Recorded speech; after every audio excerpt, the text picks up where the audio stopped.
بینەرانی بەڕێز سپاسکە بینەری بەرنامەکانی تەلەڤیزیۆنی پەرتەون لەم بەشە لە بەرنامەکانمان لە ڕێگەی تەلەفۆنەوە هاوڕێ ئیسماعیلی وەیسیمان لەگەڵایە. هاوڕێ ئیسماعیلی وەیسی لە کادرەکانی ڕەهبەری حیزبی کۆمونیست کاریگەری حکمەتیستە و معاوەنی دەبیری کۆمیتەی کوردستانی حیزب. هاوڕێ ئیسماعیل لە ڕێگەی تەلەفۆنەوە بەخێر بێ بۆ ستودیۆ تەلەڤیزیۆنی پەرتەو.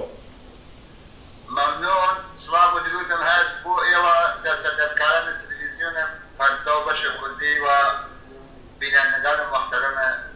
تەلەڤیزیۆنە پەرتەو. سپاس بۆ ئێوە هاوڕێ ئیسماعیل. پێم خۆشە هەروەها کە ئەزانن خەبات و تێکۆشانی کرێکاران بەردەوامە. جەمبەندیەکی کولی لە نیوەی ئەوەڵی ئیمساڵی میلادیمان ئەگەر وەکو گزارشێک پێ بگەینی سپاس دەکەین. ممنون، تاوجێگە کە بتوانم سایەکەم بە تۆر مختصر و بە ئامار و ئەرقامێکەوە نیشان بە. بڕان یەک مەسەلەی مشخصە ئەوەی کە وا وجودی هەست جمهوری ئیسلامی ئیران دچار بحرانێکی عەمیق اقتصادیە و ئەم بحرانەدا ڕۆژ ئەوەڵێکەوە کە ئەم حکوومەتە داخڵاوە بەسەر جامعەی ئێرانە ئەوە تایسەکانەیە دامەی هەست. ئەگەر بین لەم وەزیتە تەماشاکەین ئەبینی کە مەسەن جامعەی کوردستان و مراکز کاری تەولیدی و زندگی کرێکاران بە تۆر کولی کە جیاواز لە وەزیەتێک کە لە کوردە سەرتاسە ئێرانە هەست نییە بۆ کە کوردستانی بەشەکە لە اقتصاد سیاسی جامعەی ئێران. مەسەن وەختێک کە تەماشاکەین لێرە بە ئەکسەر مراکز کاری و تەولیدی لە سەرتاسە ئێرانە بەسیاگە و ئەم وەزیشە بە تۆر مشخص ئێنەکاسێکی مستەقیمی لەسەر جامعەی کوردستان هەست و جامعەی کوردستانی کە ئەگەر تەماشاکەین بە نسبە شوێنەکانتر ئەو جوورە کە مجتەماگەر و مراکزگەر عەزیز تەولیدی کردیابی وجود نییە. مەسەڵەن با نمونەی تامە بێتەوە ئەمە تقریبا تا ئەواخر مانگی ژانویە بوو کە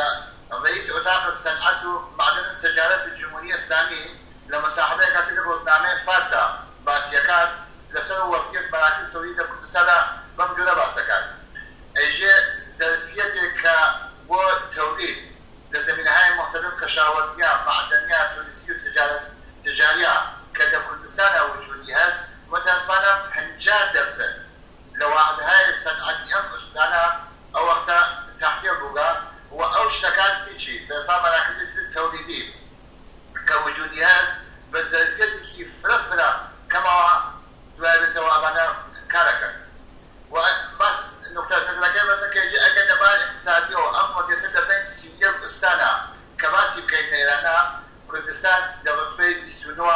قەراری گرەوە، یعنی هەرە ئاخرین ڕوتبەی ئەوزا ئەحواڵێکا کە بە ئێستا بەنا بە تەقسیم بەندی هەیە کە لەسەر مراکزە کاری تەولیدی و بە ئێستا استفادەکردن لە زەمینەهای بە ئێستا مەسایل کەشاوەزیە، معدەنیە، تجارەتیە کە باسییانەکە کەمە شخصێکی فەڕۆشن و مشخصە کە وەختی کە 50% لە واحدهای تەولیدی لە ئوستان کوردستانە کە لەکار کەوتکە معلومە کە بە سەدها نەفەر لە مراکز تەولیدیە کرێکاران ئیخراج کردیان بێکار بووگەن دوای بێتەوە وەزەکە فرەڕۆشن و مشخصە. یاچ ئەوە نایە کە مەسەن دابنیشید کە تەوزیحاتێک فرەتر دێ لە جوانب و جزئیات ئەم وەزیەتەوە کە مەسەن چه وەزیەتێکە بەسەر کرێکاران لە جامعەی کوردستانە داسەپاوە. بەڵێ هاوڕێ ئیسماعیل، داخوازیەکانی ئەم دواییانی کرێکاران و جنبشی کرێکاری چییە و بە بڕوای ئێوە تا چ ڕادەیەک دەستکەوتیان بەدەستێناوە؟ مەدانی شدابن هەر ئەگەر گەرەکم بێنە ئێدامەی ئەم جواب بە سوالەوە گیرەکەدا باسی دەکەم دوایش بەسەرم سوال دومتە بڕوانە وەختی کە لێنا باسی دەکەین گەرەکمە ئاماری تر ئیزامەکەم بەم وەزیەتە چەند نمونە بە تۆر مشخص کە دێنمەوە کە بتوانێت ڕۆشنی و مشخص بێ عەلیڕەغم ئەو مەسەلەکە بێ سەری جامعەیەکی تەبەقاتیە و کەشمەکەش و مەبازەی تەبەقاتی بە تۆر نەهان و ئاشکار و ڕۆژمەڕە بە شێوەهای متفاوت وجودی هەست.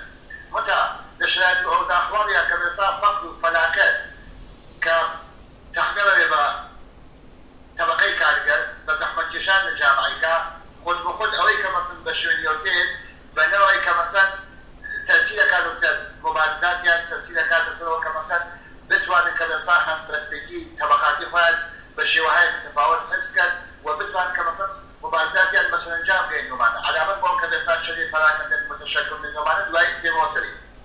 دەستکەوتەکانیان هاوڕێ ئیسماعیل تا چ ڕادێک دەستکەوتیان بەدەستێناوە؟ بەڵێ ئەدانیشەدا یەکێ لە مشکلات ئەسڵی و ئەساسی کە کرێکاران لە کوردستانە لە مراکز کاریە کە ئیخراج دەکەنەوە بۆیە کە بەحس مەسەلە وەزیرەکەوەی کە مراکزی کاری تۆلیدی ئەبەسرێت کە بەنەوەی خۆ تەسیرە کات لەسەر بێسار پەراکردنبوون تەبەقەی کارێکەرە بە تەفلەقە بە جیایی بێسار حتا بەنەوەی بەڕەخابەت کە پەرادات جۆشتانە بە ناشاد نوعی استیصال و ناومیدی تێت بەسەر تەبەقەی کاریگەرە مەسەڵ بۆ نمونە ئەگەر تەواشایەکی بوو نەبێتەوە مجتمع دامداری مەهاباد طبق ئاماری کە وجودی هەست 16 مەسەلەی دەستمزدهای معوقە بیمەهایەک تر وجودی هەست ئەوایەک تر کە بێسار وەکو عەیدی پاداشتە کە وجودی هەست لە ئەنواع دەشنگای متفاوتە ئەمەیەکێک لە مشکلات ئەسڵی و ئەساسیە کە مەسەڵ تەبەقەی کارەکە لە کوردستان هەست بەتایبەت ئەو بەشێکی کە وا لەسەر کارەوە هەست کە عەلیرغمەوە کە فەخر و فەلاکەتمانیان داسەپانکە کە دەستمزدیشیان پێدادەن ئەمە مشکلێکی جدی و ئەساسیە وەرێ بۆ گەیشتن بە ئەمەیە کە بتوانن حقوق خۆیان بدەن دەستمزدهایەکی معوقەی کە وجودی بێنن بەدەستی بێنن یەکێ لە مەسایل ئەسڵی ئەساسی مبارزەی تەبەقەی کارەکەر لە کوردستان ئێمروزە بەدەستهاوردن دەستمزدهای معوقەست هاوڕێ ئیسماعیل پێم خۆشە ڕوونکردنەوەیەکت ببێ کە مبارزاتی کرێکاری بە بڕوای ئێوە لەم مەقتەعە خود بە خود بووە یا لەلایەن ڕێکخراوگەلێک و سازمان ئەدرێن؟ ئەزانیشەدا متابۆلیزمهایی کە لەناو جنبشە کاریگەریان لە مەراکز کاری و بەحیسی کاریگەریان کە وجودی هەست ناتوانێت بینین کە هیچ مبارزەیەک بەێسا خود بە خودیە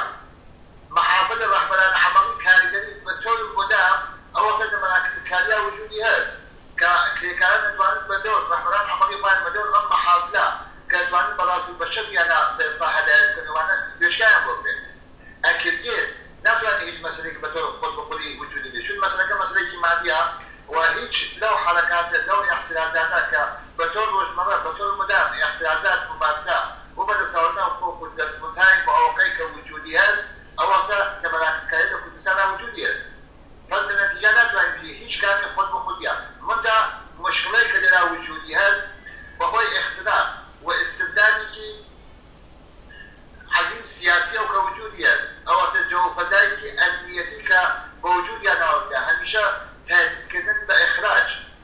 و نابودکردن زیندگی فعالینە کاریگەری کرێکارانی کۆمونی ڕەهبەران عەمەڵی کاریگەری وەتە باعیسەوە کە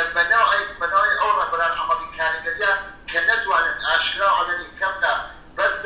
بەرسەر کرێکاران و مبارزاتیان هەدایەت کرد و بۆ گەیشتن بەسا بە ئەهدافێک کە دیاریانکردە هەناوبەر عەمەڵی هەڵبن بەڵام هیچ حرەکەتێک هیچ مبارزەیەک هیچ احتجاجێک لە مەراکز کاری لە کوردستانە خۆت بە خودی نییە کە بتوانێت مەسەڵەن فەرزکەین بۆ نمونە بێتەوە سەر ژاوە لە بین شار سنە و شار کامیارانە تقریبا حدود 3 ماڵەوە بەر کە وەختی دەستیان داوە احتجاج مبارزەوە کە بتوانن لەسەر دەستمزدهای معوقەیان بەدەست بێنن پاداش و عەیدیهای کە وجودی بوو نایاندا و بیان بەدەست بێنەوە خان هەرزاکی دەستخست بوون و خانەوە کە بێسا حەقیانە کە ئیخراجیان کردمان نەفشاریان بۆ نێرن زۆر بەسەرعەت میدەم ئەمنیەتی و ئینتیزامی کە چوونێنە دەخەوەتیان کرد و ئیعلامی کرد بە 4 نەفەر لە فعالی کارگەریە کە ئەگەر بێت و بێدەنگەبن ئیخراجتان ئەەکەیت وای بێت و ئیخراجیان کرد مەزیوم سەرەوەسا وەکو نمونە کە باسم لێکرد هیچ احتجاج و حرەکەتێکی کاریگەری خۆت بە خودی نییە لە هیچ مەرکەزێک. بەڵێ هاوڕێ ئیسماعیل سپاس بۆ تەوزیحەکانت هەروە کە تەوزیحت دا و لە مابەینی قسەکانە ئێشارەت پێدا پێم خۆشە وەکو دواپرسیار بە گشتی مانعەکانی خەباتی کرێکاری کامانن و کرێکاران بۆ بەدەستهێنانی زیاتری مافەکانی خۆیان ئەبێ چی بکەن؟ ئەگە پێم خۆشە بە کورتی وەڵاممان بێتەوە. ئەدانیشەدا مانع ئەسڵی و ئەساسی وجودی جمهوری ئیسلامیە. جمهوری ئیسلامیە کە مانعەوەیە کە تەبەقەی کارگەر بتوانێت لە مەراکز کار و زیست خۆیان کە بتوانێت متحد بێت. منتها مشکلەی جدی و ئەساسی ئەوەیە کە بەسا وتمان لە مەراکز کاریە محافل کارگەران عەمەڵی کارگەری وجودی هەست ئەم محافلە پەراکەندن ئەم محافلە کە بتوان بە شێوەی شەبەکەهای محافلە ڕەهبەران عەمەڵی کارگەری لە بەشای متەفاوت بەسا تەولیدیە کە بتوانێت یەک بگرێت تفرقه وجياي كوت محامل غصي وجود جمهورية إسلامية في شرهاي كبسات أمنيتي كجمهورية إسلامية تلي بس بسافة عادي كالكبيعة كبوسة بعيزة كم محافظة كالينة وان بيكو الشبكة واقعي فاي بوجود بينن كنتيجة بتوان أنت مراكز كالي سيستم لو أنت شكل هاي تولي واقعي كالي فايان موجود بينن درجات بساش مجموعة من الشورى وجلسات نسل فايان بكرة كبتوان نماين الواقعي فايان موجودن وفايان تحميل كم فايان تحميل كم بدولة عنوان نماين نجان واقعي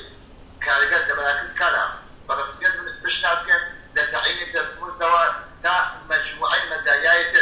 كوا وجود يزكى تعلق اللي بتمخي كالجات لمراكز كاليا بس سلمادان كالفن ما كان دايس بدن أما مسؤولية جدية وهذا كالجات كالجات كل مسألة دم في كل جاتيات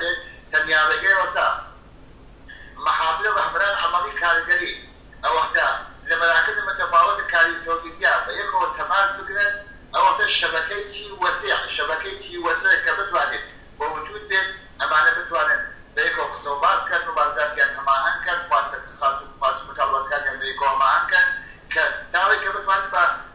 مطالبات وين بين ولا بفراكن يوناكين أما توانين زميني واقعي كتشكل هاي التوجيه كارجري لبعادك وسيع اجتماعية ووجود بين أو هذا هي التوان وتتوان بشبكة هم بس بجامعي نشان بان وأول وسيلة كمثلا كسلمادان وكذا ما يقدر كان بس يعني دايس كتايسة الأشياء اللي معنا بتوانم قصير كنون أما سپاس هاوڕێ ئیسماعیل سپاس بۆ تەوزیحەکانت بۆ ئەوەی کە بەشدار بووی لەگەڵمان لەبەر کورتی ماوەی بەرنامەکەمان ئەبێ قسەکانت پێ ببرم و هیوادارم لە درێژەی بەرنامەکانی ترا بتوانین زیاتر لەگەڵتانە بین کاتێکی خۆشت بۆ ئارەزوەکەم كاتي يخرج بوي واسباب وبيبان كبتوان